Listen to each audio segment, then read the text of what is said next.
शुरुआत में हमें बताया जाता है कि आज हम जमीन से खड़े होकर आसमान से गिरने वाले मेटरॉइड्स की बारिश को देखेंगे। यानी कि आज आसमान से बहुत सारी चट्टानों के टुकड़े जमीन पर गिरने वाले थे। ये नजारा हर कोई देखना चाहता है क्योंकि ये जिंदगी में बहुत ही कम होने वाली चीज है। अब ये मेटरॉइड्स की बारिश काफी ज्यादा होने वाली थी, इसलिए दुनिया भर से सभी स्पेस यानी आसमान के प्रोग्राम्स को बंद कर दिया जाता है। तो अब हर कोई जमीन पर खड़े होकर अपनी आंखों से ये नजारा देख सकता था। इसके बाद हम कहानी के मेन कैरेक्टर एक प्रोफेसर को देखते हैं जिसका नाम एलेक्स था। वो भी अपनी फैमिली के साथ ये चीज देखने को बिल्कुल तैयार था। साथ ही दुनिया भर के अलग अलग लोग भी टेलीस्कोप के जरिए आसमान में देख रहे थे। वो काफी बेताब थे मेटरॉइड्स की बारिश को देखने के लिए क्योंकि वो चीज हर कोई इंजॉय करना चाहता है। यूएस में नासा की एक टीम जिसकी लीडर डॉक्टर मेडी थी, वो भी अपनी टीम के साथ इस चीज पर नजर रखी हुई थी। अब इस रात आसमान में बहुत बड़े बड़े मेटरॉइड्स के टुकड़े दिखाए जाते हैं जिनका साइज इतना बड़ा था कि अगर एक भी जमीन से टकरा जाता तो दुनिया तबाह हो जाती। अब एक कपल दिखाया गया जिनमें लड़का साइंटिस्ट था और वो अपने इस दोस्त से जल्द शादी करने वाला था। इस साइंटिस्ट ने भी अपना टेलीस्कोप सेटअप कर लिया था क्योंकि हर किसी की तरह ये भी काफी एक्साइटेड और जोश था, पर उसकी दोस्त उससे शादी की बात करना चाहती थी। अब दिखाया गया कि कुछ बड़े बड़े मेटरॉइड्स जो जमीन की तरफ बढ़ रहे थे, अचानक उन्होंने अपना रुख बदल लिया और अब वो चांद की तरफ बढ़ने लगे, जो देखकर सभी लोग काफी घबरा जाते हैं। फिर अचानक एक मेटरॉइड का बड़ा सा टुकड़ा चांद की सतह पर आकर तबाह हो जाता है, जिससे वहाँ धमाका हुआ और चांद का बहुत बड़ा हिस्सा टूट गया, जिससे अब मेटरॉइड और चांद का मलबा जमीन की तरफ गिरना शुरू हो जाता है। ये देखकर डॉक्टर मेडी यूएस के प्रेसिडेंट को फौरन इस बारे में खबर कर देती है। मेडी और उसकी टीम अपनी कैलकुलेशन हिसाब से पता लगाती है कि अगले 1 घंटे में ये मलबा जमीन से आकर टकरा जाएगा, जिस बारे में उन्होंने प्रेसिडेंट को भी खबर कर दी थी, जिस वजह से पूरी जगह को बंद कर दिया जाता है। लेकिन कुछ ही देर बाद मेटरॉइड का एक छोटा सा टुकड़ा जमीन की एक सतह से आकर टकरा गया, जिससे वहाँ धमाका हुआ और जमीन पर भी काफी तबाही मच गई, जिसकी खबर फौरन साइंटिस्ट यूएस के प्रेसिडेंट को करते हैं। एक मेटरॉइड का टुकड़ा ऑस्ट्रेलिया के एक समंदर में आकर गिर जाता है, जिससे वहाँ काफी बड़ी सुनामी की लहर बन जाती है और इस वजह से ऑस्ट्रेलिया और आसपास के मुल्कों में सुनामी आने लगती है। पर फिलहाल इससे इतनी तबाही नहीं हुई क्योंकि पहले ही लोगों को वहाँ से निकाल लिया गया था। मेडी प्रेसिडेंट की एक मीटिंग में उन्हें वीडियो कॉल करती है और सारी सूरत हाल के बारे में खबर करते हुए बताती है कि मेटरॉइड के इस हादसे की वजह से चांद ने अपनी जगह बदल ली, वो जमीन के करीब होता जा रहा है। कैलकुलेशन से हमने पता लगवाया है कि वो जमीन की 35,000 किलोमीटर करीब आ चुका है। ये चीज काफी परेशान करने वाली है। मजीद इसका क्या इम्पैक्ट हो सकता है इस बारे में हम पता करवा रहे हैं और किस कदर ये इम्पैक्ट खतरनाक हो सकता है ये भी पता लगवाया जा रहा है। जो बात सुनकर सभी काफी फिक्रमंद हो जाते हैं। अब पहला मेटरॉइड का टुकड़ा यूरोप में गिरा था। यह टूरिस्ट की टीम यानी जो लोग सैर करने आई थी,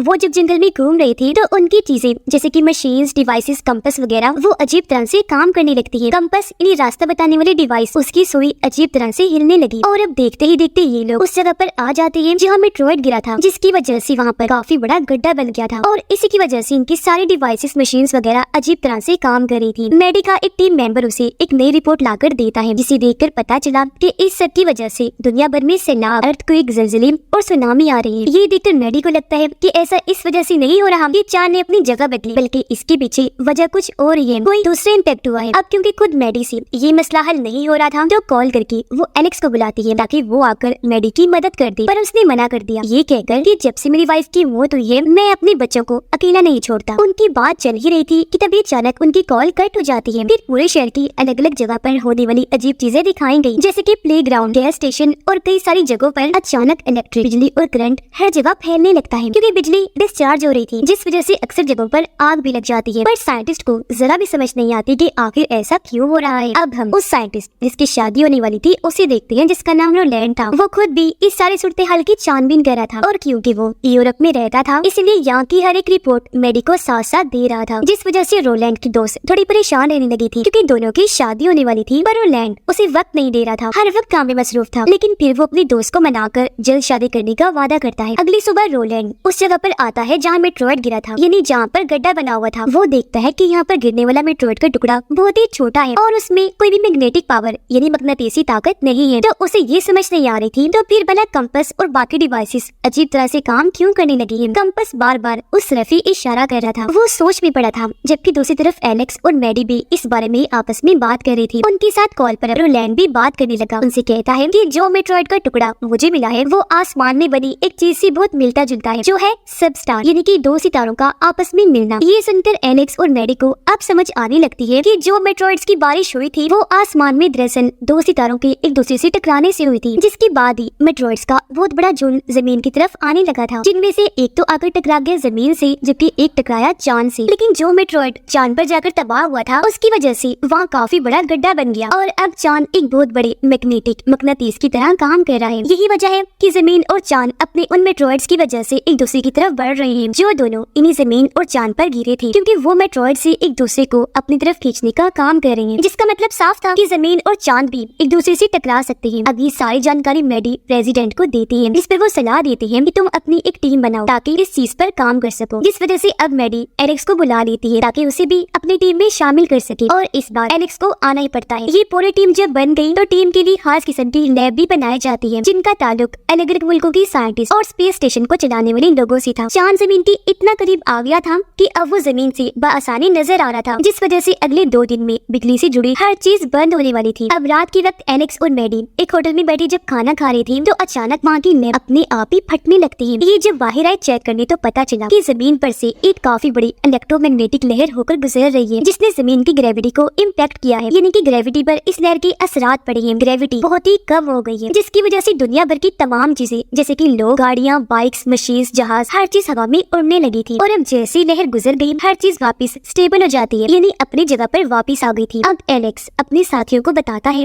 कि मेट्रॉइड के टकराने की वजह से चांद का मास जो पहले जमीन से काफी कम था अब वो हद से ज्यादा बढ़ गया है, जिस वजह से चांद का वजन भी बढ़ गया है, उसमें भारीपन आ चुका है और यही भारीपन जमीन की छोटी मोटी चीजों पर अपना असर डाल रहा है। अगर ऐसा ही चलता रहा तो बहुत जल्दी चांद जमीन के बहुत करीब आ जाएगा, जिससे इस तरह की और भी कई सारी इलेक्ट्रोमैग्नेटिक लहरें आने लगेंगी। अब ये सुनकर गवर्नमेंट मजीद तबाही को रोकने का प्लान बनाती है। वो हर चीज जैसे कि जहाज, ट्रेन, ट्रैफिक और लोगों को रोकने का फैसला करती है। हर जगह ये खबर फैला दी गई कि लोगों को अपने अपने घरों में ही रहना है, बाहर बिल्कुल नहीं निकलना। कुछ देर बाद एक और ताकतवर इलेक्ट्रोमैग्नेटिक लहर आई, जिस वजह से फिर से लोग हवा में उड़ने लगे और इस बार तो सिस्टम भी बंद हो जाते हैं, क्योंकि उनमें ग्लिच खराबी आ गई और तो सैटेलाइट्स और एक दूसरे से राब्ता करने का जो जरिया था कम्युनिकेशन सिस्टम वो भी बंद हो जाता है। बहुत तबाही मची, जिससे अब इन लोगों के पास गॉड के भरोसे पर रहने के अलावा और कोई रास्ता नहीं था। उधर रोलैंड काफी देर से अपने दोस्त को कॉल करने की कोशिश करता है, पर उसका राब्ता ही नहीं हो पाता, क्योंकि उसकी दोस्त जब ट्रेन से जा रही थी तो ट्रेन भी हवा में उड़ने के बाद जोर से जमीन पर आकर गिर जाती है, बुरी तरह तबाह हो गई, जिसमें कई सारे लोग मारे गए और कई जख्मी हो गए। और गिरी हुई ट्रेन में ही रोलैंड की दोस्त बेहोश पड़ी थी। सारी कैलकुलेशन करने के बाद मैडी रेजिडेंट को बताती है कि 39 दिनों के अंदर चांद जमीन से टकरा जाएगा। ये बहुत परेशानी वाली बात है, उससे पहले ही हमें कुछ करना होगा। उधर रोलैंड की दोस्त जहाँ बेहोश पड़ी थी कुछ लोग आकर उन्हें रेस्क्यू कर लेते हैं, यानी कि उनकी जान बचाकर वहाँ से ले गए। अब पता चला कि सिर्फ 20% मुल्क ही ऐसे हैं जो एक्स्ट्रा बिजली की वजह से रोशन है अभी तक, वरना उनके अलावा पूरी दुनिया में तो अंधेरा छाया हुआ है। मुसीबतें बढ़ती ही जा रही थी, क्योंकि ये इलेक्ट्रोमैग्नेटिक लहरें अब बार बार आ रही थी और पहले से भी ज्यादा ताकतवर होकर। उधर एलेक्स की बच्ची अपने डैड को लेकर काफी फिक्रमंद हो रही थी, क्योंकि काफी देर से उनकी बात ही नहीं हो पाई थी, कॉल भी नहीं लग रही थी। वो ठीक भी है या नहीं ये भी बच्चे नहीं जानती थी। वो अपने दादाजी से जिद करने लगती है कि हमें डैड से मिलवाने ले चलिए। पहले तो उन्होंने मना कर दिया, पर उनके बार बार कहने पर वो मान गई। वो दोनों बच्चों को गाड़ी में बिठाकर वहाँ से ले जाने लगे एलेक्स से मिलवाने के लिए। पर जब ये रास्ते में थे तो फिर से काफी बड़ी इलेक्ट्रोमैग्नेटिक लहर आ गई, जिससे इनकी गाड़ी हवा में उड़कर काफी दूर जाके गिरती है। इनका एक्सीडेंट हो गया, जिसमें तीनों ही जख्मी हो गई। और क्योंकि अब रेस्क्यू टीम के पास बचाने का सामान भी थोड़ा ही रह गया था, टीम मेंबर्स भी कम थे, तो वो भी इन्हें बचाने नहीं आते। समंदर में एक बहुत बड़ी शिप जब आगे बढ़ रही थी तो लहर की वजह से वो भी पानी में ऊपर उठ गई, जिससे उसका बहुत सारा सामान भी बाहर निकलकर उड़ना शुरू हो गया। अगली ही पर शिप उल्टी सीधी होकर पानी में जा गिरी, पूरी तबाह हो गई। इससे काफी जानी और माली नुकसान हुआ, जिससे अंदाजा हो गया कि अब तो नुकसान हद से ज्यादा ही बढ़ गई है। तो इन सारे हालात को देखते हुए प्रेसिडेंट कर्फ्यू लगाने का ऐलान कर देती है। बस, ट्रेन, शिप्स, प्लेन, यहाँ तक कि लोगों को भी सख्ती से रोक दिया जाता है। अब मैडी ने इन हालात से निपटने का हल निकाल लिया था। वो सबको कहती है कि हम चांद की ग्रेविटी ही कर सकते हैं, हमें उसके कोर यानी मेन हिस्से में धमाके करने चाहिए, पर ऐसा करने के लिए हमें बहुत ही पावरफुल ताकतवर रॉकेट्स चाहिए होंगे। इन धमाकों की वजह से वो मेट्रॉइड जो चांद पर है और जो जमीन पर है, जो अभी तो एक दूसरे को अपनी अपनी तरफ खींच रहे हैं, वो फिर एक दूसरे को खुद से दूर करने लगेंगे। ये धमाके फिर चांद को सूरज की तरफ धकेल देंगे। फिर सूरज की ग्रेविटी की वजह से चांद अपनी ऑर्बिट यानी अपनी सही पोजीशन जगह पर आ जाएगा जहाँ उसे होना चाहिए। लेकिन ये सब करने के लिए सिर्फ यूएस की टेक्नोलॉजी ही काफी नहीं होगी, इसके लिए दुनिया भर के तमाम मुल्कों को एकजुट होना पड़ेगा। लेकिन तभी आर्मी एक अलग ही तरह का प्लान बताती है कि चांद को हम आम रॉकेट के धमाके से भी उड़ा सकते हैं, जिससे सिर्फ थोड़ा बहुत उसका टूटा हुआ मलबा ही जमीन पर गिरेगा, ज्यादा नुकसान नहीं होगा और फिर चांद खुद ही सूरज की तरफ चला जाएगा। पर ये फैसला सुनकर मैडी खुश नहीं थी, क्योंकि उसे लग रहा था कि इसमें नुकसान ज्यादा होंगे। अब यहाँ प्रेसिडेंट दोनों ही प्लान्स के बारे में सोचने का टाइम मांगते हैं, दुनिया भर के अलग अलग प्रेसिडेंट से भी बातचीत करते हैं। जबकि एलेक्स को पता चला कि मेरे बच्चे और डैड घर पर नहीं है, जिस वजह से उसे काफी टेंशन हुई। अब दुनिया भर में लोगों को पता चल गया था कि हमारे पास बस कुछ ही दिन का टाइम बचा है, जिस वजह से जगह जगह लड़ाइयाँ वो दंगे करने लगे, एहतजाज किए जाते हैं, क्योंकि उन्हें इस बात का गुस्सा था कि गवर्नमेंट ने इस मसले को ठीक से हल ही नहीं किया और सबसे ये बात छुपा के रखी हुई है। बिगड़ती हुई सूरत हाल को देखकर दुनिया भर के तमाम प्रेसिडेंट आर्मी वाले प्लान को लेने का फैसला करते हैं। इन्होंने पूरा मिशन तैयार कर लिया था, जिस वजह से लोगों में उम्मीद की किरण पैदा हुई। वो दुआएं करने लगते हैं कि किसी तरह ये मिशन कामयाब हो जाए। अब इस प्लान पर ये लोग काम करना शुरू कर देते हैं और आखिर वो दिन आ ही गया जब इन्होंने रॉकेट को लॉन्च करना था, यानी मिशन के लिए चांद पर भेजना था। जैसे रॉकेट छोड़ा गया, सब लोग यहाँ तक कि एलेक्स के बच्चे और डैड भी देख रहे थे, जो किसी तरह बच गए थे। रॉकेट लॉन्च होते ही वो सीधा चांद की उस जगह पर जाकर फट गया जहाँ पर मेट्रॉइड के गिरने से गड्ढा बना हुआ था। बहुत बड़ा धमाका हुआ, पर वैसा कुछ नहीं होता जैसी लोगों ने उम्मीद लगाई थी। ये मिशन पूरा फेल हो जाता है, जो देखकर सभी लोगों की आंखें परेशानी की वजह से खुली की खुली रह गई, क्योंकि अब चांद और भी तेजी से जमीन की तरफ बढ़ने लगा और अब वो 5 दिन पहले ही जमीन से टकरा जाएगा, जिस वजह से सारे लोग फिर से डरने लगते हैं, क्योंकि चांद भी घूमता घूमता और टूट गया था और चांद वाले मेट्रॉइड ने भी अपनी जगह बदल ली थी, यानी कि अब मसला और बढ़ गया था। इसलिए अभी लोग मेडी के प्लान को लेने का सोचते हैं। यहाँ एलेक्स सबको कहता है कि हमें चांद के कोर को मैग्नेटिक करना होगा ताकि चांद बहुत बड़ा मैग्नेट बन जाए। इससे होगा ये चांद और उसमें बड़ा मेट्रॉइड एक दूसरे को खुद से दूर कर देंगे, जिसके बाद चांद सूरज की ग्रेविटी में जाकर नॉर्मल ऑर्बिट में घूमने लगेगा। लेकिन इसके लिए हमें चांद पर एक मैग्नेटिक डिवाइस को बनाना होगा। तो अब ये लोग फैसला करते हैं कि हम बहुत बड़े मैग्नेटिक सिस्टम को रॉकेट में सेटअप करके उसे चांद पर भेजेंगे और इस पूरे मिशन के लिए कुछ एस्ट्रोनॉट्स जो आसमान में जाकर मिशन करते हैं उन्हें भी चांद पर भेजा जाएगा। इस मिशन के लिए दुनिया भर के लीडर तैयार तो हो गए, पर उन्हें कुछ ऐसी साइंटिस्ट चाहिए होंगे जो मैग्नेटिक डिवाइस के बारे में बाकियों को समझा सके। इसलिए अब यहाँ प्रेसिडेंट एलेक्स और रोलैंड को चुनते हैं। अपना अपना नाम सुनकर वो दोनों ही काफी दंग रह गए, क्योंकि अब से पहले उन्होंने स्पेस में सफर कभी भी नहीं किया था। वो घबरा इस बात से भी रहे थे क्योंकि इस मिशन में रिस्क था, या कहीं कि ये पूरा ही मिशन मौत का खेल था। लेकिन अपनी अपनी फैमिली और दुनिया की हिफाजत करने के लिए उन्हें ऐसा करना ही था, इसीलिए दोनों ही मान गए। और अब मिशन पर जाने से पहले एलेक्स मेडी को अलविदा कहता है और उसे अपने बच्चों और डैड को ढूंढने का भी कहता है। उधर रोलैंड की दोस्त को जब ये पता चला कि इस मिशन के लिए वो भी जा रहा है तो उसे काफी बुरा लगा, इसलिए अब वो काफी मुश्किलात का सामना करते हुए रोलैंड के पास आई उससे मिलने। वो भी जैसे अपनी दोस्त को देखता है काफी जज्बाती हो गया। रोते हुए दोनों एक दूसरे को गले से लगा लेते हैं। अब दोनों ही जानते थे कि शायद रोलैंड जिंदा बचकर वापस ना आए, इसलिए जल्दी दोनों शादी कर लेते हैं और बहुत सा अच्छा वक्त एक दूसरे के साथ गुजारते हैं। जिसके बाद दोनों यूरोप आए, जहाँ से ये मिशन पर जाने की तैयारी करने लगे। इनके साथ 2 और एस्ट्रोनॉट्स भी जा रहे थे। उधर एलेक्स की डैड की हालत काफी खराब हो जाती है। उन्हें पता था कि अब मैं बचने वाला नहीं हूँ, इसीलिए वो दोनों बच्चों को आखिरी अलविदा कहते हैं, जिसके कुछ ही पलों के बाद उनकी मौत हो जाती है, जिस वजह से दोनों बच्चे अकेले रह गए थे। पर इनकी किस्मत अच्छी थी क्योंकि एक अच्छा इंसान इनको शहर तक लिफ्ट देने की ऑफर करता है। दूसरी तरफ रोलैंड का मॉड्यूल लॉन्च हो जाता है और अब रोलैंड चांद पर आकर वहाँ कोई ठीक मुनासिब जगह ढूंढने लगा जहाँ वो अपनी चीजों सामान वगैरह को सेटअप कर सके। मेडी को भी एलेक्स के बच्चे मिल गए थे, इसीलिए वो फौरन राब्ता करके एलेक्स को इस बारे में बता देती है। ये जानकर वो काफी खुश हो गया और अब वो वीडियो कॉल करके अपने बच्चों को अच्छे से अलविदा कहता है। जिसके कुछ देर के बाद इनका ये मिशन शुरू हो गया और रोलैंड वाला मॉड्यूल चांद की सतह पर उतर जाता है। अब इनके मिशन की पूरी वीडियो लाइव दुनिया भर में दिखाई जा रही थी। सारे साइंटिस्ट एस्ट्रोनॉट चांद पर आकर अपने डिवाइस मशीन को वहाँ सेटअप करने लगते हैं। कैलकुलेशंस करके इन्हें पता चलता है कि जो जगह इन्होंने चुनी थी, इन्हें जो इनका टारगेट है वहाँ तक जाने के लिए इन्हें 6 घंटे लग जाएंगे। इसके अलावा जब इन्हें बैटरी में गड़बड़ का पता चला तो वो इसे भी बदलने का सोचते हैं, पर इसको भी बदलते बदलते 5 घंटे लग जाने थे। इसलिए अब जनरल इनसे राब्ता करता है, कहने लगा कि तुम चांद की पूरी सतह को स्कैन करो और जिससे जमीन पर इम्पैक्ट हुआ है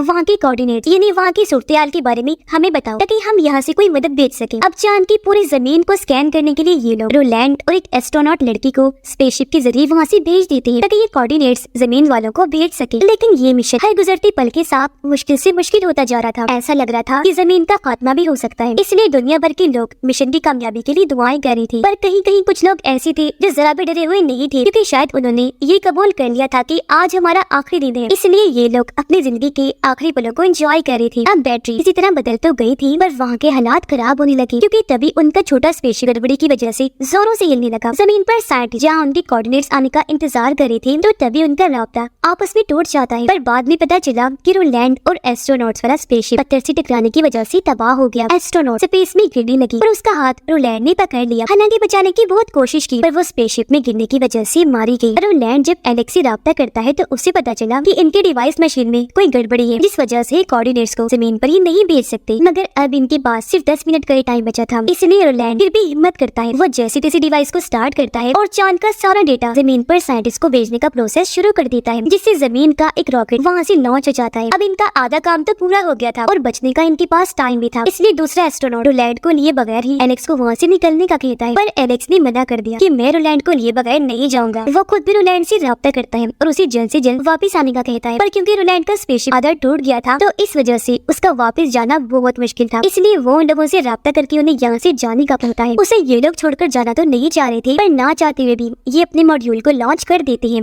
और यहाँ से निकल पड़ी। इस वजह से एलेक्स काफी दुखी था। अब यही टाइम के हिसाब से चांद पर बहुत बड़ा धमाका हो जाता है, जिससे चांद के 2 टुकड़े हो जाते हैं और जैसा उन्होंने सोचा था वैसा ही हुआ। धमाके से मेट्रॉइड और चांद सच में एक दूसरे से दूर दूर हो जाते हैं और आखिरकार चांद अपनी असली पोजीशन ऑर्बिट में आ जाता है। पर जमीन पर सारे लोग इस बात से परेशान थे कि आने वाले लोग जिंदा बचेंगे या नहीं। वो टेंशन में आ गई, लेकिन जल्द इन्हें पता चला कि धमाके में एलेक्स और आखिरी एस्ट्रोनॉट जिंदा बच गए हैं। सारे लोग बाकियों की मौत से दुखी तो थे, पर एलेक्स और उसके जिंदा बचने से वो काफी खुश भी थी। अब रोलैंड की वाइफ उसकी मौत पर काफी दुखी थी, पर वो देखती है कि उसने मेरे लिए एक आखिरी मैसेज छोड़ा है। उसने दिल का निशान बनाकर अंदर लिखा था कि मैं तुमसे बहुत प्यार करता हूँ, जो देखकर वो काफी दुखी हो गई। जज्बाती होते हुए रोने लगती है। कुछ दिन के बाद एलेक्स और वो एस्ट्रोनॉट जमीन पर लैंड होते हैं, जहाँ सब लोग उन्हें वापस देखकर और उनकी बहादुरी पर बहुत खुश होते हैं। यहाँ प्रेसिडेंट खुद उनका वेलकम करता है। यहाँ एलेक्स अपने बच्चों और मैडी से भी मिलकर काफी खुश हो जाता है। एलेक्स और मैडी जब आसमान की तरफ देखते हैं तो वहाँ टूटे हुए चांद के 2 टुकड़े थे, जो इस बात की तरफ इशारा कर रहे थे कि अब इंसानों को जिंदगी का नया मौका मिला है। मुस्कुराते हुए वो आगे बढ़ गई और इसी के साथ ये फिल्म इधर ही खत्म हो जाती है।